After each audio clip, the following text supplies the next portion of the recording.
Hə, köhnələr. Bakı bulvarı xüsusi bir məkandır, xüsusi bir yerdir.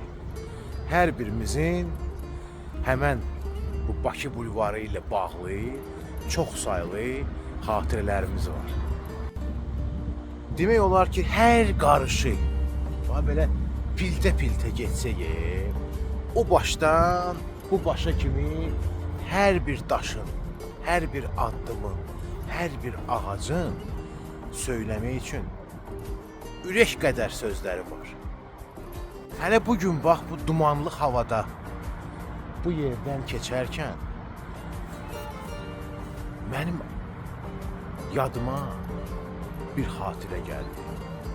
Dedim, mən bu xatirəni mütləq sizinlə bölüşməliyəm. Çünki mən 100% əminəm ki, bu xatirədən sizlərdə də var. Nə vaxtsa, bax bu dəqiqə mən irəlilədiyim, gezdiyim yerdə bir demək olar ki, təbiət hissəsi, təbiət parçası olub. Burada adlanırdı ilan sərgisi. Rus dilində ona terrarium deyirdilər. Yadınıza düşdü. Gələrdik bura, uşaq idik. Əlimizdən bizi tuta-tuta götürərdilər. Gedərdik bax o başdan, o tərəfindən.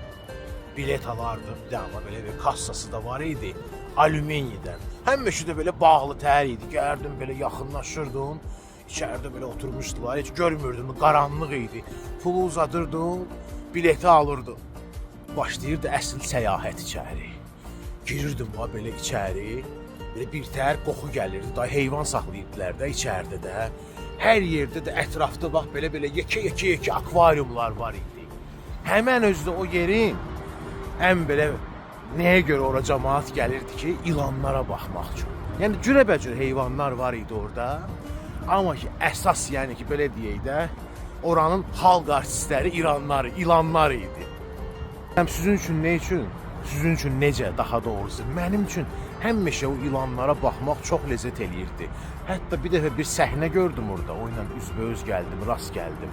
Orada iri bir dənə piton adlı bir, yəni piton növlü bir ilan da var idi də.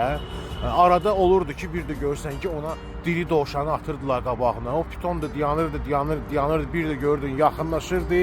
Həmən o diri dovşanı hələ diri-diri də udurdu, gedirdi. Şəxsən mən ilk dəfə orada bildim ki, ilanlar məsələn, vaxtı şair öz dərilərini dəyişdirirlər. Yəni, mən əvvəlcə başa düşmürdüm, görürdüm ki, orada belə uzun neysə ilanın yanında var, o da ilana oxşayır. Hələ bilirdim ki, o da ilandır. Sən demə, yox. O sadəcə olaraq vaxt gələndə ilan öz dərisini dəyişdirir. İlanla məsələ bitmirdi. Orada tutu quşular da var idi. Sonra oranın bir qəşəng yeri var idi. İçəri belə keçirdik. Ortada, yəni bu əsas zalı var idi də oranın. O əsas zaldan sonra girirdim, bunun elə bir həyət kimi yeri var idi. Həyət kimi yerdə də ortada balaca bir dənə hovuz var idi. Belə interesli var, belə balaca, nə deyirlər onu, mozaika ilə belə qurulmuş, kiçik belə fontan fason. Baxıram indi bu arxadakı bax bu karuselə. Vallahi fikirləşirəm ki, sanki hələ burada o ilan sərgisi qalardı. Mənim fikrimcə həmən bu ilan sərgisinin yəni xeyri daha çox idi. Yəni ki, ən aşağısı uşaqlar gəlib burada maariflənə bilirdilər. Yəni heyvanlar haqqında bir məlumat ala bilirdilər. Yəni uşaqların təbiətlə bir tanışlığı idi də burada baş verirdi. İlk tanışlıqlarından birində indiki dövrdə haçan ki, bu telefon dövrüdür, internet dövrüdür. Məsələn, mənim fikrimcə belə yerləri yenidən bərpa eləmək lazımdır. Onların bizim uşaqlarımıza, yeni yetmələrimizə çox böyük xeyri olar.